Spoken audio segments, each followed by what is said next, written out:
Bonjour et bienvenue, c'est le Climat en question, le podcast pour prendre le temps de s'interroger et de répondre à toutes vos questions sur les climats d'hier, d'aujourd'hui et de demain.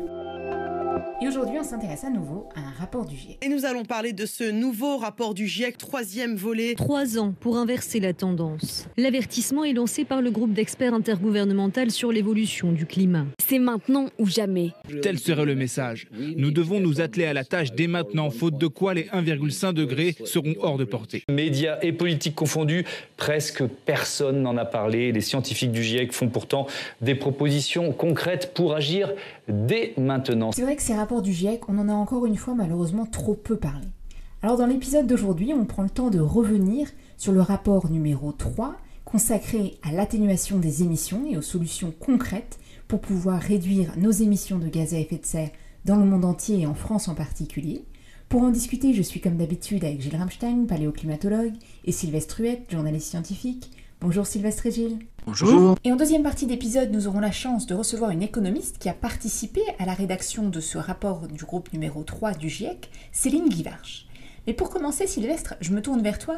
On a vu de très nombreux rapports du GIEC publiés ces derniers mois, même si on n'en a pas assez parlé, et parfois on peut peut-être s'y perdre un petit peu. Alors on a fait des épisodes sur le fonctionnement du GIEC, mais est-ce que tu peux nous rappeler déjà pourquoi est-ce qu'il y a 3 groupes et comment ils fonctionnent ? Le premier groupe s'occupe de la physique du climat. Comment le climat fonctionne, comment il a fonctionné dans le passé, comment il fonctionnera demain en raison de nos émissions de gaz à effet de serre. Ensuite, le groupe 2 examine les conséquences du changement climatique, d'une part sur les sociétés humaines et d'autre part sur les écosystèmes. Et il examine également comment les sociétés peuvent ou pas s'adapter à un changement climatique qui est pour une part inéluctable. Et le troisième groupe, lui, s'occupe de ce qu'on appelle l'atténuation du changement climatique, c'est-à-dire des politiques économiques, des choix technologiques, des organisations sociales, des financements qui permettraient de limiter les émissions de gaz à effet de serre,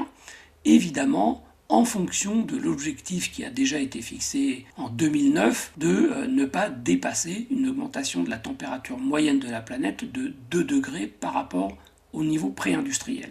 Et le fonctionnement du GIEC est le suivant. Le premier groupe publie d'abord son rapport et ensuite, plusieurs mois après, les groupes 2 puis le groupe 3 publient le leur. Puis, une fois que ces 3 rapports ont été publiés, le GIEC produit ce qu'il appelle un rapport de synthèse qui est une sorte de résumé de ces 3 rapports avec un effort particulier pour montrer les relations qu'il y a entre les résultats du premier, du deuxième et du troisième groupe. Merci beaucoup Sylvestre. Donc ces 3 groupes, on le rappelle, qui sont constitués de centaines de scientifiques du monde entier qui travaillent ensemble pour faire la synthèse des connaissances dans leur domaine. Ils n'ont pas le temps de faire des nouvelles recherches pour ces rapports du GIEC et ce n'est pas leur mandat. Juste une petite précision de calendrier parce que tu dis il y a d'abord le groupe 1, ensuite le groupe 2, ensuite le groupe 3, mais le groupe 2 et 3 ne commencent pas à travailler quand le groupe 1 publie ses résultats. Donc comment ils font pour travailler ensemble ? Bien sûr, les groupes 2 et 3 travaillent en parallèle du groupe 1. En revanche, en raison d'expériences passées, ce qu'ils font, c'est que la publication de leur rapport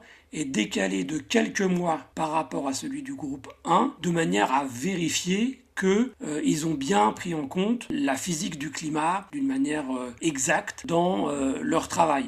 Et pour ça, ils se sont donné quelques mois post-publication du rapport du groupe 1 pour vérifier ce point. Mais évidemment, ça fait plusieurs années de travail.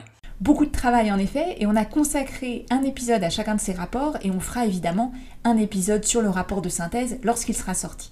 Mais ça fait jamais de mal de faire un petit rappel rapide. Gilles, je me tourne vers toi, est-ce que tu peux nous redire quels sont les messages clés du groupe numéro 1 sur la physique du climat ? Et puis on ne l'a pas redit, mais il s'agit là donc du 6e rapport du GIEC, il y en a eu 5 par le passé. Qu'est-ce qu'il y avait encore à dire sur la physique du climat en 2022 qu'on ne savait pas déjà avant ? Ce qu'apporte ce nouveau rapport du GIEC, c'est un certain nombre de précisions importantes. Alors, à la fois il y a une augmentation des précisions des simulations spatiales, et donc pour la première fois le World Package 1 du GIEC délivre des cartes qui sont régionalisées. On a une indication à la fois des augmentations de température, de précipitations, mais aussi d'occurrence de différents types d'événements extrêmes. Donc ça, c'est une première amélioration très notable. Et un deuxième point très important, c'est que la R6, comme la R5 d'ailleurs, montre que en fait l'augmentation de température est directement proportionnelle sur toutes les données historiques qu'on a à l'accumulation de CO2 dans l'atmosphère. Par exemple, depuis 1850, on a émis 2400 gigatonnes, milliards de tonnes de carbone. Et en fait, ça correspond à une augmentation des températures globales de 1,1 degré. Et bien, ce que montre le nouveau rapport du GIEC, c'est que la pente de cette courbe, qui est maintenant mieux résolue, est d'à peu près 0,45 degrés par millier de gigatonnes de carbone émis. Et ça, c'est important parce que ça nous permet de savoir, par exemple, combien de gigatonnes de carbone on peut émettre avant d'arriver à 1,5 degré. Un autre aspect, c'est le dernier que je développerai de ce nouveau rapport, c'est la capacité qu'on a à mesurer et à attribuer un certain nombre d'événements. Et d'une certaine façon, la mauvaise nouvelle de ce rapport, c'est que pour un nombre important d'événements extrêmes, on montre qu'ils augmentent plus vite que la moyenne. Donc on a à la fois un changement global des températures qui augmente et une occurrence de ces extrêmes qui augmente encore plus vite. Ça, c'est quelque chose qui est bien montré maintenant et bien démontré par les simulations numériques pour un certain nombre d'événements extrêmes comme les vagues de chaleur. Merci beaucoup Gilles, et en effet c'est bien de le rappeler, même dans ce rapport du groupe 1, on a des avancées significatives dans cette 6e édition, donc en particulier, tu le disais, sur la fiabilité, la précision des projections, en particulier sur les événements climatiques extrêmes à venir, enfin peut-être d'ailleurs déjà en cours, là on est en pleine canicule en France avec des conséquences absolument dramatiques, et d'ailleurs, puisqu'on parle de conséquences, je me tourne vers toi Sylvestre pour venir au rapport du groupe de travail numéro 2, qui s'intéresse donc aux questions d'adaptation, de vulnérabilité, de conséquences du changement climatique. Alors en quelques minutes, on va pas avoir le temps de revenir comme on l'avait fait dans l'épisode précédent sur l'ensemble des conséquences sur les sociétés humaines et les écosystèmes, mais est-ce que tu peux nous résumer les messages principaux de la question qui est finalement derrière ce rapport, qui est tout simplement est-ce qu'on va réussir à s'adapter ? La première réponse est en principe, oui. Ça, c'est moi qui le dis. Eux, ils le disent autrement. Ils disent les preuves des impacts observés, des risques projetés, des niveaux, des tendances de la vulnérabilité et des limites de l'adaptation démontrent qu'une action mondiale de développement résilient au changement climatique est plus urgente que cela n'avait été évalué dans les rapports précédents. Il y a des réponses complètes, efficaces, innovantes, qui exploitent les synergies entre elles. Là, c'est moi qui traduis. Mais en pratique, il reste très peu de temps pour réaliser cette perspective de résilience. Le GIEC dit ça comme ça, la fenêtre d'opportunité pour permettre un développement résilient au changement climatique se rétrécit rapidement. Les voies qui permettent d'y arriver sont progressivement contraintes par chaque augmentation du réchauffement, notamment au-delà de 1,5 degré, et elles le sont aussi par les inégalités sociales et économiques. Et du coup, le rapport continue en disant que cette résilience suppose donc que soient réunies certaines conditions. Ces conditions, c'est que les gouvernements, la société civile, le secteur privé font des choix de développement inclusif qui donnent la priorité à la réduction des risques, à l'équité et à la justice. Évidemment, c'est des conditions qui seraient facilitées par une bonne coopération internationale et par des gouvernements qui travaillent correctement avec les communautés, la société civile, les organismes éducatifs, scientifiques, etc. Maintenir la résilience de la biodiversité et des services écosystémiques à l'échelle de la planète dépend de la conservation de ces écosystèmes sur environ 30% à 50% des continents, de l'eau douce et des océans. C'est-à-dire que c'est quand même là une condition extrêmement difficile à réaliser. Et le GIEC continue en disant, en répondant à la question,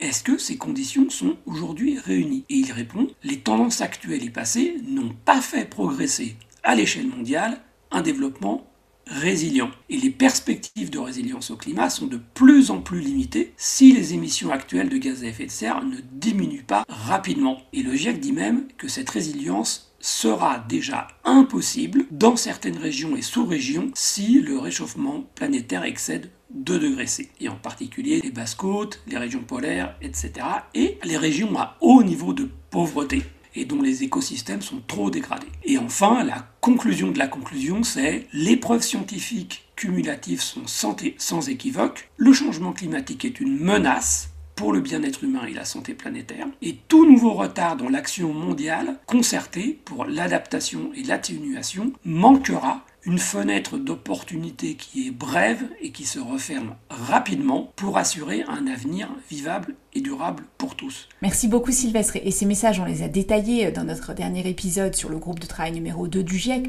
en disant que vraiment ces solutions d'adaptation aujourd'hui, plus que jamais, on les connaît, elles sont accessibles, mais pour les mettre en œuvre, la fenêtre d'opportunité, comme tu dis, se réduit de plus en plus, à mesure notamment que les émissions continuent d'augmenter. Il faut donc agir le plus rapidement possible, et agir pour réduire nos émissions de gaz à effet de serre, c'est justement l'un des messages clés du groupe numéro 3, celui auquel on s'intéresse aujourd'hui. Je vais me tourner dans un instant vers notre invité. C'est aussi un rapport que l'on dit parfois un petit peu plus politique. Et Sylvain, je me tourne vers toi pour un petit mot de conclusion ou de commentaire plutôt sur la nature un peu particulière du rapport du groupe numéro 3. Il faut avoir bien conscience que ce qui est au cœur du groupe 3, même si il est pluridisciplinaire, c'est les sciences économiques. La science économique, elle comprend des oppositions de valeurs. Alors ces oppositions de valeurs, elles ne sont pas traitées comme telles dans le rapport du groupe 3, mais on les y trouve en réalité. La grande avancée du 6e rapport, c'est le traitement du conflit entre sobriété et inégalité. C'est l'objet du chapitre 5 sur la réduction de la demande et les aspects sociaux de l'atténuation de la menace climatique. La justice climatique, c'est au cœur du dossier climat depuis le début. Dès 1991, il y a un économiste indien, Anil Agarwal, qui proclamait le droit de chaque être humain à la même émission de gaz à effet de serre et réclamait qu'on comptabilise les émissions de CO2 par tête de pipe, par habitant et non pas par pays. Et depuis 1990, la revendication d'une justice climatique sociale et mondiale, la reconnaissance de la responsabilité des pays anciennement industrialisés, le droit à une vie décente pour tous, qui n'étaient que des affirmations de militants un peu, sont devenues des conclusions d'experts dans le rapport du groupe 3. Et la première chose qu'il faut noter dans ce rapport, c'est qu'en s'appuyant sur de nombreux travaux d'économistes et de sociologues, le rapport pointe l'énorme impact des inégalités de revenus sur les émissions. Toutefois, si on trouve dans le rapport complet des éléments de critique du système social dominant, voire l'affirmation très nette qu'inégalité et politique climatique ne riment pas ensemble, il n'y a absolument rien sur les mécanismes économiques qui produisent ces concentrations de richesse, et donc rien non plus sur la manière de les éradiquer. Autre exemple, le résumé pour décideurs affirme qu'une politique climatique efficace doit s'appuyer sur la sobriété et sur l'équité. D'ailleurs, il accorde à la sobriété un rôle majeur dans la diminution des émissions de gaz à effet de serre. Le problème, c'est que le rapport est quasiment muet sur les moyens d'une politique qui permettrait de réaliser cette équité. On en y trouve quasi uniquement une évocation très prudente d'une taxe sur la richesse absolue qui pourrait diminuer les gros patrimoines si elle était supérieure aux revenus encaissés, mais ça s'arrête là. Un autre élément, c'est que le rapport analyse d'une manière assez lucide l'effet, par exemple, de la publicité commerciale. Le résumé technique dit que la volonté d'imiter la consommation des plus riches joue un rôle très important dans la transformation de la perception par les populations de certaines consommations de quelque chose de superflu à une nécessité absolue pour eux. Et on retrouve, je crois, cette même problématique liée à la publicité dans les débats sur l'impact que peuvent avoir les influenceurs sur les réseaux sociaux lorsqu'ils s'affichent sur des jets privés aux quatre coins du monde en présentant cela comme le symbole de réussite aujourd'hui. Mais nulle part dans le rapport, on va trouver un moyen, une proposition permettant d'éradiquer la publicité commerciale massive qui est une véritable arme de destruction de l'autonomie matérielle et de pensée des populations. Alors pourquoi est-ce que ça n'y est pas ? Fondamentalement parce que autant les économistes peuvent se mettre d'accord sur la description de l'effet de la publicité ou se mettre d'accord sur le fait que les plus riches émettent beaucoup plus de gaz à effet de serre. En revanche, si la solution c'est une mise en cause du système économique dominant, c'est-à-dire du capitalisme et de ses moteurs principaux, alors ça ne peut pas se retrouver dans une expertise consensuelle à l'échelle mondiale. Je pense que tu as raison de souligner ça. Il ne faut pas s'attendre à ce que des économistes parviennent à un consensus sur les changements à apporter à notre modèle socio-économique actuel. En revanche, c'est bien de débats politiques qu'il s'agit et il faut donc que l'ensemble de ces rapports du GIEC, en particulier le rapport numéro 3, permettent d'alimenter le débat politique, permettent des discussions sur quelles solutions on va trouver ensemble demain pour faire face aux conséquences catastrophiques du réchauffement climatique. Et c'est pour ça d'ailleurs qu'on avait dédié un certain nombre d'épisodes du climat en question, en amont des élections présidentielles et législatives, à ces questions. Mais pour l'instant, on continue cette discussion avec notre invitée, une économiste justement, Céline Guivarch. Bonjour Céline Guivarch. Bonjour. Et bienvenue, je dirais bienvenue à nouveau, puisque tu es une des rares invitées que nous recevons pour la deuxième fois dans le climat en question. Tu étais déjà venue nous parler lors de l'épisode 6 du climat en question, de façon plus générale, des mesures économiques pour le réchauffement climatique. Et aujourd'hui, on parle plus précisément des conclusions du groupe de travail numéro 3, qui est donc consacré aux mesures d'atténuation, de réduction des gaz à effet de serre. Alors donc depuis la dernière fois, ça n'a pas changé, tu es toujours directrice de recherche au CIRED, le Centre international de recherche sur l'environnement et le développement, tu es toujours membre du Haut Conseil pour le climat et tu es donc l'une des autrices de ce rapport du groupe 3. Alors pour commencer, est-ce que tu peux nous présenter les messages clés de ce rapport ? Oui, bien sûr. Alors donc ce rapport qui fait la synthèse de l'état des connaissances sur l'atténuation, c'est-à-dire les solutions de réduction des émissions de gaz à effet de serre pour limiter l'ampleur du changement climatique. Donc d'abord, ce que nous dit ce rapport, c'est qu'on voit de plus en plus de politiques et mesures d'atténuation qui entrent en vigueur dans un nombre de pays croissants et dans beaucoup de secteurs, à des échelles nationales, mais aussi de plus en plus à des échelles locales de villes. Et on a des éléments pour dire que ces mesures ont permis d'éviter des émissions de gaz à effet de serre. Par contre, les émissions mondiales de gaz à effet de serre ont continué à augmenter et on a simplement réussi à ralentir la vitesse d'augmentation qui est de l'ordre de 1,3% par an en moyenne sur la dernière décennie, contre plus de 2% par an la décennie précédente. Et donc, on n'est pas du tout sur une trajectoire qui est compatible avec limiter l'augmentation de la température du globe à 2 degrés et qui plus est à 1,5 degré,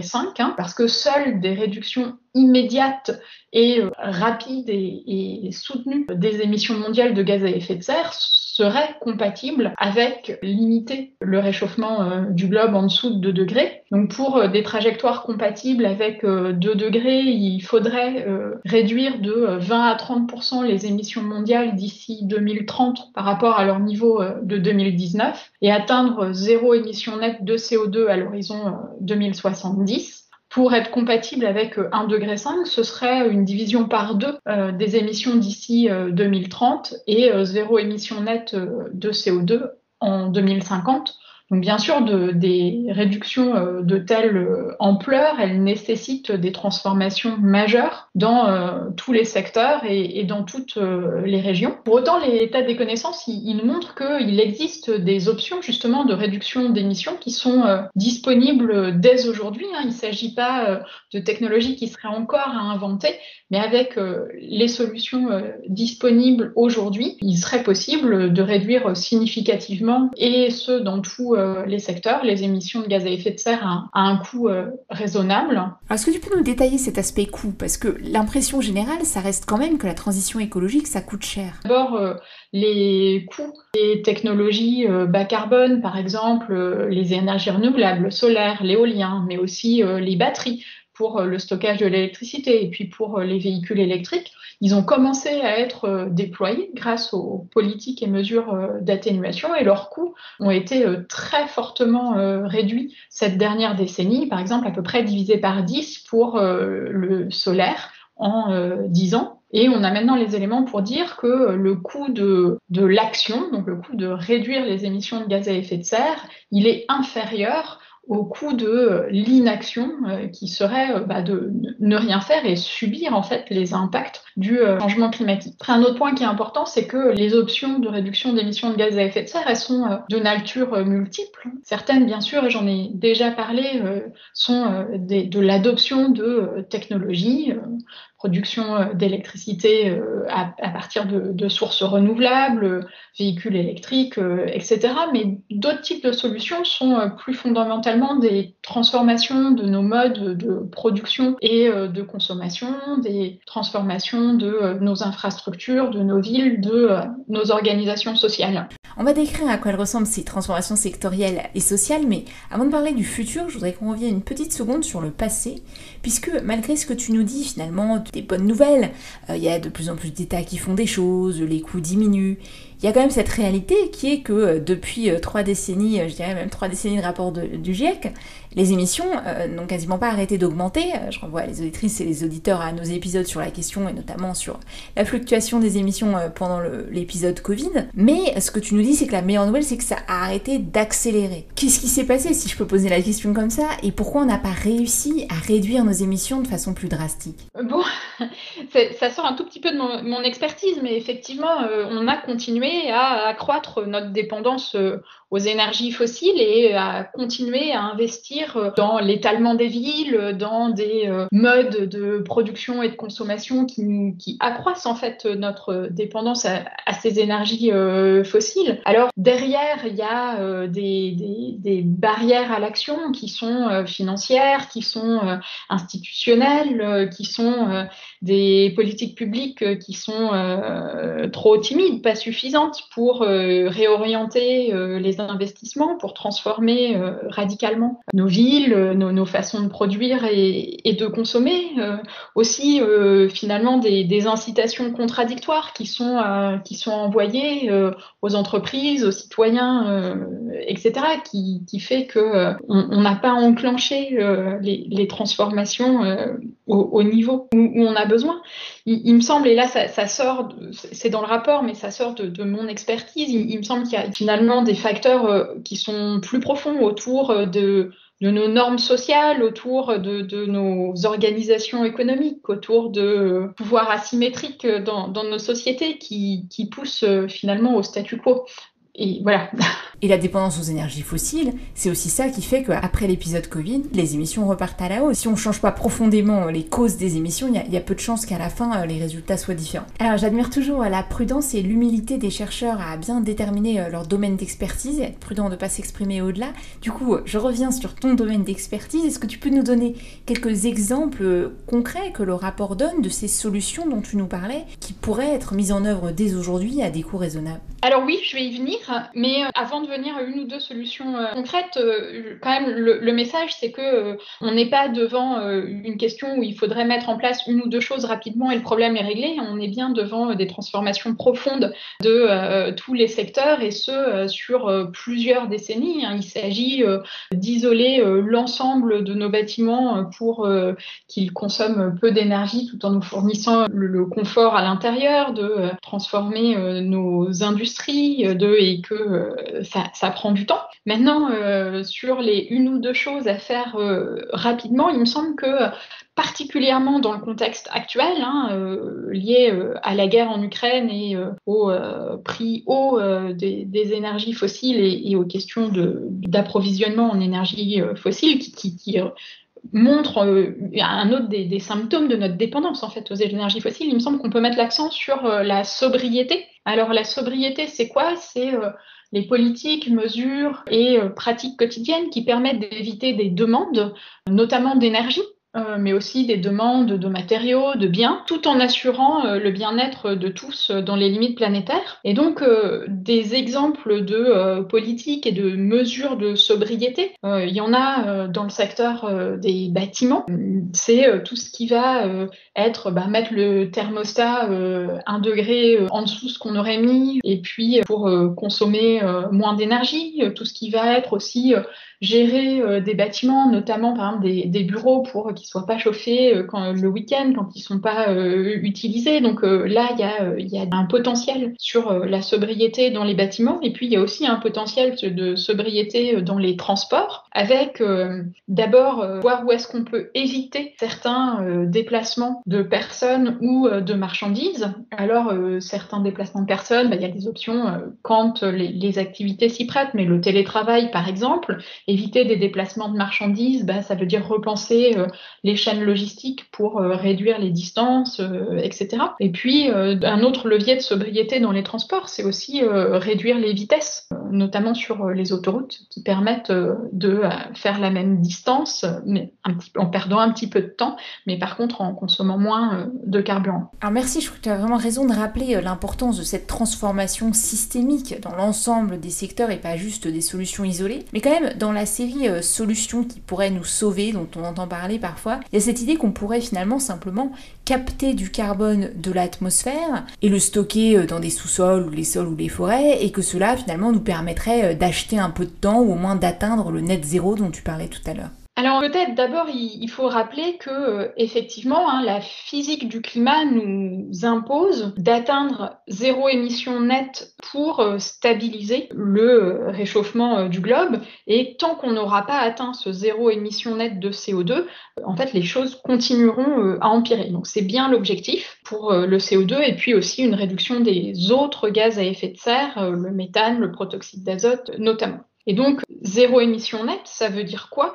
Ça veut dire que toutes les émissions positives qui subsistent doivent être contrebalancées par des absorptions de CO2. Or, ce qu'on sait, c'est qu'il y a certaines émissions qui sont difficiles à éliminer totalement dans certains procédés industriels, par exemple la production de ciment ou certains procédés dans la chimie ou pour l'aviation, où là aussi il y a des émissions difficiles à éviter. Et donc, pour être à zéro émission nette de CO2, il y a besoin alors de réduire le plus possible les émissions dans tous les secteurs, mais pour ce qu'on n'arrive pas à réduire, de développer des absorptions.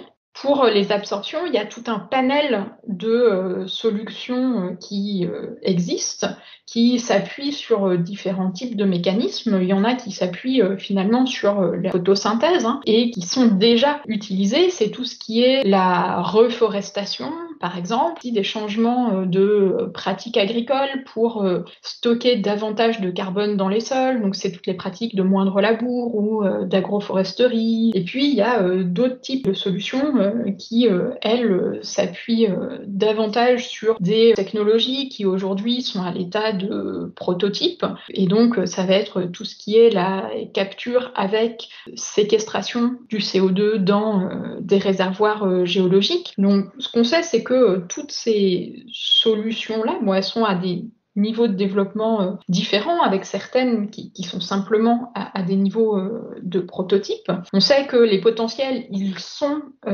limités, et donc c'est bien pas à la place de réduire les émissions de gaz à effet de serre, mais à la fin, quand on a réduit partout où on pouvait réduire pour contrebalancer ce qui reste. Et donc ça ne nous exonère pas de faire tout le reste, bien au contraire. D'autant plus que ce qui compte, c'est le cumul des émissions de gaz à effet de serre, et donc les émissions qu'on va émettre jusqu'au moment où on est à zéro émission nette de CO2, c'est elles qui vont déterminer le niveau en fait du réchauffement climatique, et donc les effets de ce réchauffement, l'augmentation des extrêmes.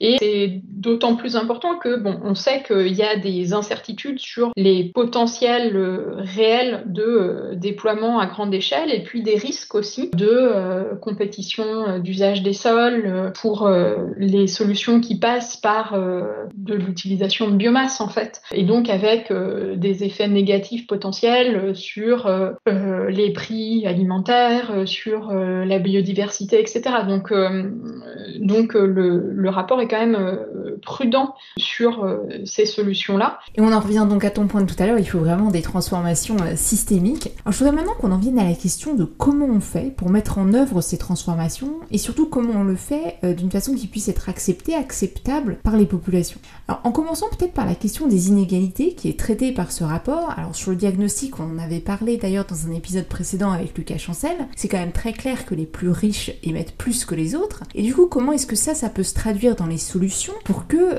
ceux quand même qui émettent le plus ou qui ont émis le plus soient les plus mis à contribution au moment de financer les solutions? Bon, il faut bien voir que c'est un rapport d'évaluation de l'état des connaissances qui scientifique, qui ne fait pas de recommandations politiques. Ça, c'est laissé aux politiques et au débat public. Mais ce que fait la littérature scientifique, c'est une évaluation des implications, des différentes trajectoires de réduction des émissions de gaz à effet de serre et puis des différents types de politiques et mesures qui peuvent être mises en place, que ce soit des politiques qui passent par la fiscalité, qui passent par des subventions aux solutions, qui passent par des réglementations, etc. Et il y a notamment des évaluations sur les effets distributifs, sur est-ce que on peut réduire les émissions de gaz à effet de serre tout en éradiquant la pauvreté dans le monde, tout en permettant un accès à l'énergie pour tous, tout en réduisant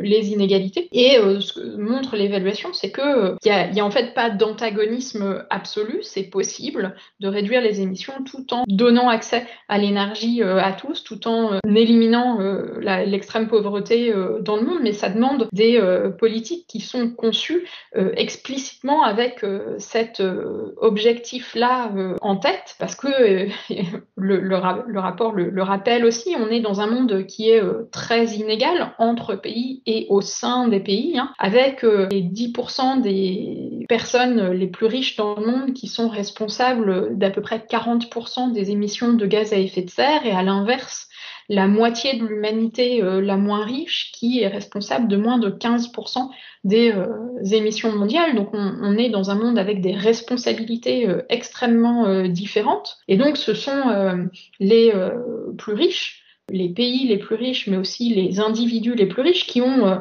le plus d'émissions et donc le plus de potentiel pour réduire les émissions et qui ont aussi la capacité, notamment financière, à agir. Donc ça pose des questions de conception des politiques publiques au sein des pays pour que ce soit des politiques qui n'augmentent pas les inégalités. Et puis entre pays, ça pose la question en fait du financement des actions des réductions d'émissions de gaz à effet de serre, de financement international pour ces actions-là dans les pays les moins avancés. Donc cette question des inégalités et de la justice, elle se pose finalement à tous les niveaux de l'action climatique. Je voudrais qu'on revienne sur un exemple dont on avait parlé la dernière fois que tu étais venu dans un épisode du climat en question, qui est celui de la fiscalité environnementale.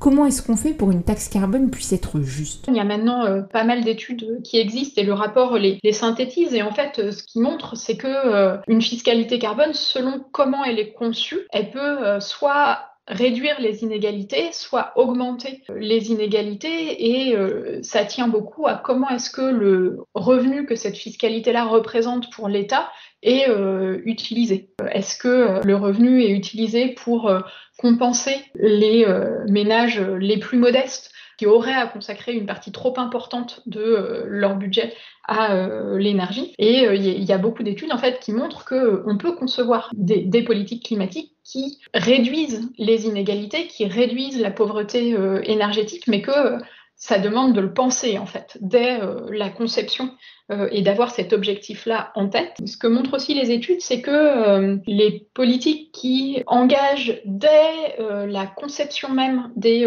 instruments de politique, qui engagent le plus largement possible la société, ont le plus de chances d'être justement des politiques qui sont justes et qui n'augmentent pas les inégalités. Peut-être un autre élément, et qui là aussi est plus loin de ma propre expertise, mais qui est présent dans le rapport, plus fondamentalement, ce que montre l'état des connaissances, c'est que les inégalités et les pouvoirs asymétriques, les pouvoirs d'influence des décisions, les pouvoirs financiers sont en fait des facteurs qui structurent la vulnérabilité de nos sociétés et qui sont un facteur bloquant des actions. Et donc la question des inégalités et la question de l'action face au changement climatique sont vraiment deux questions qui peuvent pas être traités séparément. Et pour prendre un exemple d'actualité, puisque le Parlement européen vient de voter la taxe carbone aux frontières, est-ce qu'on peut dire que ça, c'est un instrument qui concilie efficacité environnementale et justice sociale, dans la mesure où il vise, si je l'explique le plus simplement possible, à mettre une taxe sur les produits importés et donc à éviter de simplement en taxant les entreprises européennes d'avoir des phénomènes de délocalisation massive et du coup, je dirais, d'exportation et puis de réimportation indirecte de nos émissions. Alors, je ne sais pas dans quelle mesure c'est traité dans le rapport, en tout cas pas dans le chapitre sur lequel moi j'ai travaillé, c'est probablement dans le chapitre 13 sur justement les institutions et les politiques à l'échelle nationale, et il y a des recherches sur les taxes carbone aux frontières. L'idée, c'est effectivement, en tout cas pour l'Europe, qui a un système de quotas d'émissions pour les entreprises des secteurs les plus polluants et qui finalement, pour éviter qu'il y ait une compétition inégale avec des entreprises localisées ailleurs, cette idée de mettre un prix sur les importations des mêmes biens, donc pour éviter finalement que ça conduise à des délocalisations des activités, par exemple, ce qui serait d'un point de vue environnemental pas efficace puisque ce serait simplement déplacer des émissions. Après, ça pose un certain nombre de questions de la façon, le diable se cache toujours dans les détails, la façon dont on le met en place, à quel niveau on met cette fiscalité-là, parce qu'on n'a pas forcément les informations sur les émissions, enfin sur les technologies de production dans les autres pays. Ça pose aussi des questions sur à quel niveau on les met. Est-ce que ça risque pas finalement de changer la structure des importations si vous mettez une fiscalité par exemple sur les importations d'acier, mais pas sur les produits qui sont manufacturés avec de l'acier? En fait, ça risque de déplacer le problème sans réellement le résoudre. Par ailleurs, cette fiscalité aux frontières reporte en fait une partie du coût de la réduction des émissions de gaz à effet de serre en dehors de nos frontières, qui pose des questions d'équité entre pays et souvent reporte le coût finalement sur des pays qui sont moins riches que l'Europe. Donc ça pose aussi des questions d'inégalité et d'équité. Donc on voit bien que ça peut être compliqué, mais que c'est absolument fondamental d'intégrer l'efficacité des mesures climatiques avec les impératifs de justice sociale. Alors je sais que dans ce groupe 3 où il y avait plus de 250 auteurs de plus de 60 pays différents, mais si on s'intéresse à la France, dans un moment assez particulier, puisqu'on vient d'élire nos représentants pour la nouvelle Assemblée nationale, et pour accueillir les nouveaux élus ou les sortants qui avaient été réélus, je sais que des scientifiques et des associations s'étaient mobilisés pour leur proposer une formation présentant les messages clés du rapport du GIEC, donc un peu comme vous venez de le faire à l'instant. Alors est-ce que toi tu y étais et qu'est-ce qu'on peut attendre de ce genre de formation ? Alors, je n'y étais pas. J'étais à une conférence, le Scénario Forum, qui était organisé en Autriche. Bien sûr, il me semble qu'on est dans un moment où l'action doit s'accélérer, donc c'est une question absolument cruciale pour les gens qui vont faire nos lois, et d'avoir un transfert de connaissances et puis finalement qui donne le relais pour agir aux décideurs politique, mais faut le faire à tous les niveaux. Oui, c'est vrai qu'il faut le faire à tous les niveaux et dans tous les secteurs. Il y a d'ailleurs des initiatives très intéressantes dans le monde de l'entreprise, de l'éducation. J'espère qu'on aura l'occasion d'y revenir dans de prochains épisodes. Mais là, il va falloir qu'on conclue. Alors, je sais bien que le GIEC ne fait pas de recommandations, encore moins de conseils aux politiques qui viennent d'être élus, mais enfin, là, on a un nouveau gouvernement en place. Qu'est-ce que tu aurais envie de leur dire, ou en tout cas, quelles devraient être, selon toi, les priorités pour ce prochain quinquennat? Mais il me semble déjà que arrêter ce qui nuit, c'est-à-dire les investissements dans les énergies fossiles et tout ce qui accroît notre dépendance aux énergies fossiles, c'est absolument fondamental. Et ensuite, on a besoin d'investir massivement dans les solutions, donc dans des villes plus vertes, dans une agriculture qui stocke davantage de carbone, dans la résilience de nos forêts, dans l'efficacité énergétique et l'efficacité matériaux de nos industries, dans l'isolation de nos bâtiments, dans le changement des équipements de chauffage, donc les chaudières qui sont encore beaucoup aux énergies fossiles, fuel et gaz naturel, dans des solutions de transport en commun, dans les infrastructures de vélo, dans les véhicules électriques et les solutions de recharge des véhicules électriques. Donc ça, c'est des réglementations et des politiques publiques fortes, ambitieuses, coordonnées à tous les échelons pour finalement donner accès à une vie meilleure, à des meilleures conditions de logement, à des villes plus agréables, à une meilleure santé aussi, parce qu'on sait qu'il y a énormément de liens entre émissions de gaz à effet de serre et santé. Et par exemple, si on réduit la combustion d'énergie fossile, par exemple dans les villes avec les transports, on améliore aussi la qualité de l'air. Et donc, on a tout intérêt d'agir là sur aussi les solutions qui passent par l'alimentation, et donc avec une alimentation moins carnée, qui réduit les émissions de méthane, parce que l'élevage de ruminants, c'est des émissions de méthane. En France, on a une alimentation qui, en moyenne, est trop carnée et qui fait qu'on n'est pas en bonne santé. Donc, il y a énormément de choses. Donc, c'est aussi, je pense, des politiques publiques fortes de régulation du secteur de la finance pour justement arrêter d'investir dans les énergies fossiles et réorienter les investissements massivement vers les solutions. C'est des politiques publiques et des réglementations du côté de l'offre et des entreprises pour avoir des productions de biens qui sont plus durables, qui sont réparables, qui sont recyclables, pour avoir des chaînes d'approvisionnement qui sont plus courtes. Donc voilà, tout un chantier en fait. Tout un chantier en effet. On va conclure là-dessus l'épisode d'aujourd'hui et ça nous ramène à la question de l'importance de l'action et des politiques publiques urgentes et ambitieuses dont on parlait tout à l'heure. Un immense merci Céline Guivarch d'avoir été avec nous pour cet épisode du climat en question. Et comme d'habitude, un grand merci aussi à Alexandre Carrier, Fabrice Etifier et Karim Baldé, ainsi qu'à Clémence Sundong pour la musique originale de ce podcast fait maison. Et si vous aimez le climat en question, n'hésitez pas à nous retrouver sur les réseaux sociaux, Facebook, Twitter, Instagram, YouTube, ou à vous abonner sur l'ensemble des plateformes de podcast, ou encore à nous écrire un email, le climat en question avec un s @ecomail.fr. Et je vous souhaite à toutes et tous une excellente pause estivale. On se retrouve à la rentrée pour de nouveaux épisodes.